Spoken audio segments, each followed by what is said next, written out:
Ladies and gentlemen, we are back with other interesting, intriguing, and enlightening updates from Nigerian football. Before I do this, if you are new here, subscribe to, hit on the post notification bell for more updates. Let's like this video together and share to other social media platforms. At least we need to leave something decently in the comment box for special shout out in my subsequent videos. As usual, your only Ghanaian who has declared his full support for Nigeria sports with a Nigerian name, the only one, Solomon Chukwu Emeka.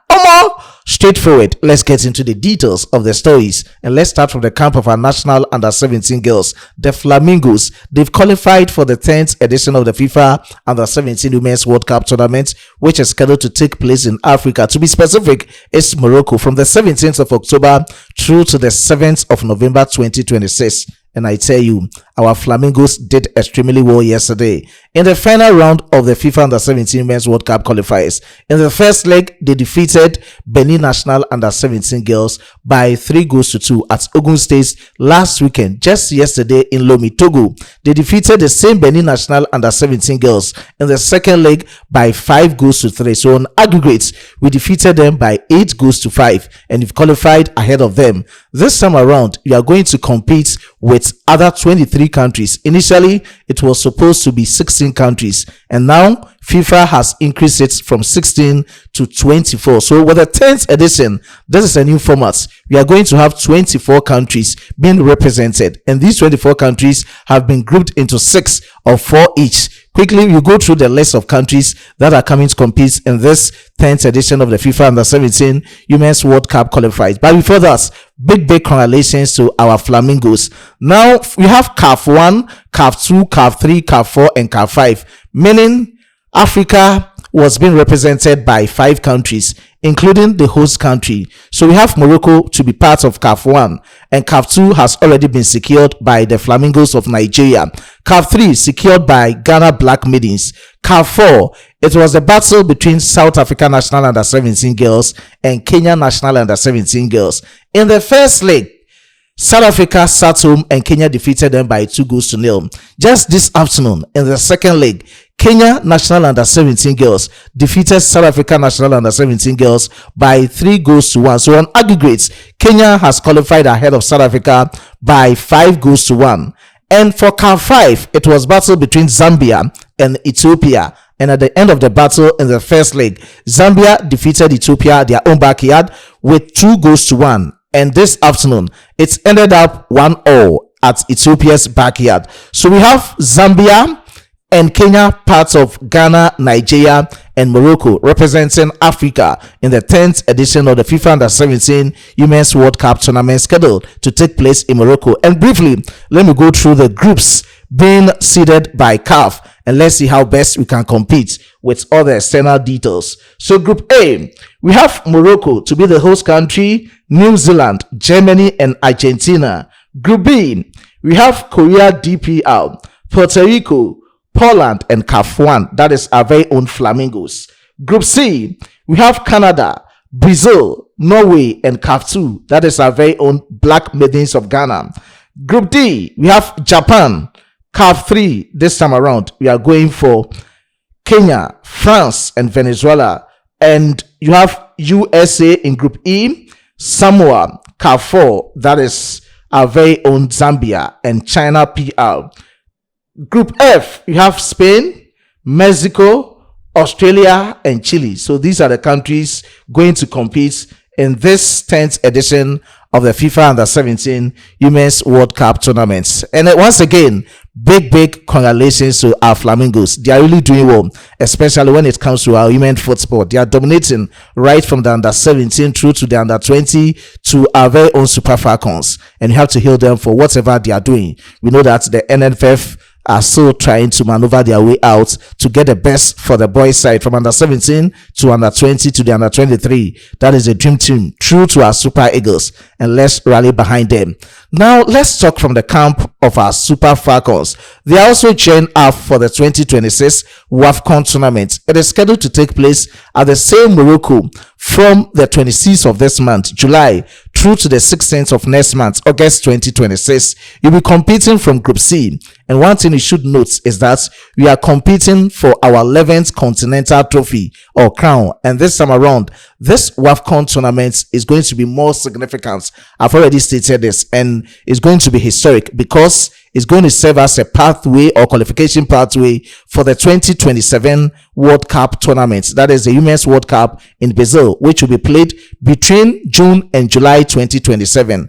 And the 4 semi-finalists from this WAFCON tournament automatically will qualify for this World Cup tournament. And let's rally behind our very own Super Falcons. We won it in 1998, 2000, 2002, 2004, 2006. We proceed from 2010, 2014, 2016, 2018 through to 2024. We are going again in 2026 for the ultimate as we are chasing our 11th continental trophy. So this is quick one from our Super Falcons. Ahead of this WAFCON tournament, our very own head coach, Justin Madugu, has announced 25 players. 2 days ago, he announced 25 players. We have 3 goalkeepers, 6 defenders, 7 midfielders, and 9 forwards. These are players blended with emerging talent and experience. Now let me go through the list of the 25 players going to represent our Super Falcons at this WAFCON tournament. With the 3 goalkeepers on your screens, you have Inadozie Chiamaka, Ehabo Comfort, Oloko Fatima. Let's talk about the 6 defenders. We have Ohali Osinachi, Temehin Oluwatosen, Alozi Michel, Imran Rufiat, Oladipo Shukurat, Ogbona Glory, and Ibadion Deborah with the midfielders, 7 of them. We have Ibadion Deborah, Isa Sikiratu, Uchebi Christie, Anyude Halimatu, Ajibadi Rashidat, Icheji Jennifer, Pen Antoinette with the 9 forwards. We have Ija Milusi, Foloshadi, Okonko Esa, Omewa Joy, Asisat Oshola, Ihozom Chinwedu, Babajide Omo Rinsola, Odega Francisca, Monday Gifts, Kanu Uchena. These are the 25 players going to represent Nigeria and our Super Falcons at the impending 2026 WAFCON tournament, which is scheduled to take place in Morocco. I've already given you the extensive details of their campaign. I've spoken about coming 15th of July to be at the team all circling in Mohammedia. Mohammedia is a coastal city between Rabat and Casablanca. We'll be playing all our group matches. We are in group with Malawi, Zambia, and Egypt in Casablanca. But a week after our camping base in Mohammedia, you will leave to Rabat to prepare adequately for the starts of this WAFCON tournament and with our group matches in Casablanca. These are the extensive details surrounding our very own Super Falcons, and I'll keep you updated with every bit of information from the team's camp with all the up-to-speed updates on this platform. Away from our women football, quickly, let's talk about our Super Eagles. Monsieur Eric Sequichel and still scouting the best for our Super Eagles. This time around, let's talk from the striking department. According to the reports I have suggested, our very own head coach, Monsieur Eric Sequichel, is not entirely convinced with the striking option at his disposal for our very own Super Eagles, and is in search for top strikers to complement the efforts of our very own goal poacher, Victor Osimhen. He has already eyed some players, and for what I know, he has spoken extensively with 2 players as he's still eyeing them. The first one is Peter Prosper, who was born in France, but he's of a Nigerian descent. He is currently playing for Angers SCO in the French Ligue 1. They've just qualified from the French Ligue 2 to the French Ligue 1, and is going to dominate as a center forward for them. Aside that, he has also eyed George Elinikana, who plays his club football for Al Ittihad in Saudi Arabia. Predominantly, he also plays as a center forward. For George Elinikana, he was born in Nigeria, but at the age of 3, he arrived in France, so he's of Nigerian descent. He can play for France, same as Nigeria.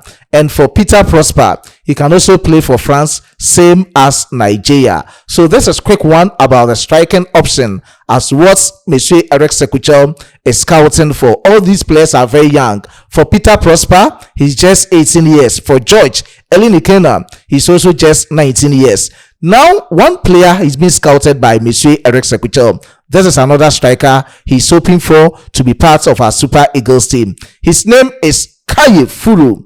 He is the son of former Super Eagles defender Eyenemi Furu. And this is a player whose dad initially didn't want him to play for Nigeria. But I've heard that recently he has visited Nigeria just to embrace his roots, to know that he's also coming from Nigeria.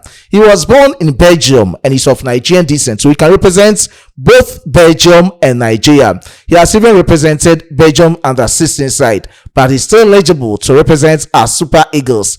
He is just 19 years. He's very young. He recently signed for Brentford in the English Premier League. He is a player who is dominating everywhere in the English Premier League, but his major focus at this moment is to find a spot or a key position in the Brentford team after signing for them during the January transfer window. The best moment for him, he's having contracts with them until June 30th, 2031. So he's having a lot of time with Brentford, and let's see how best he will be enjoying his moments at Brentford so that he'll be part of the Super Eagles team.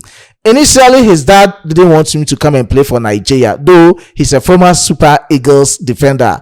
But I've seen that a lot of reports are going viral that his dad is okay now, that his son can play for the Super Eagles. He was tough initially, but now he's soft, and let's see how things will be going. I will still be monitoring this player to keep you updated on this platform. He's a right-footed player, but predominantly he plays as a center forward. And this is a quick one about players Monsieur Eric Sekuchel is scouting just to complement the striking option for the Super Eagles, especially with the effort from our very own Victor Osimhen. He needs other players to be part of him, but Monsieur Eric Sekuchel is not convinced with the options he's having at his disposal at our Super Eagles. So let's see how things will develop in the coming days. A lot of updates from the Golden Eaglets, their friendly matches and everything. I will keep you updated in my subsequent news.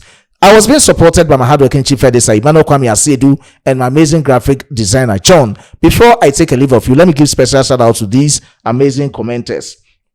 Special shout outs to Mr. Peter Osai, I do appreciate your support. And special shout out to Modupe Philip, I do appreciate your support. Special shout out to Kehinde Bankoli, I do appreciate your support. Special shout out to Rotimi Arudi, I do appreciate your support. Ubon Yang, I do appreciate your support, with other cherished viewers and commenters under my previous post. I know some of you guys were complaining about yesterday's highlight. Please, it was very unfortunate. We also needed to scrutinize and know how best you can get some of these footages for you on this platform. It was tough, and we didn't shoot all these videos with our cameras. So at times you need to pardon us for what you've seen on your screens. You all need to sacrifice to know how best you can lift Nigeria football. That being said, let's meet in the next one. It's bye-bye for now.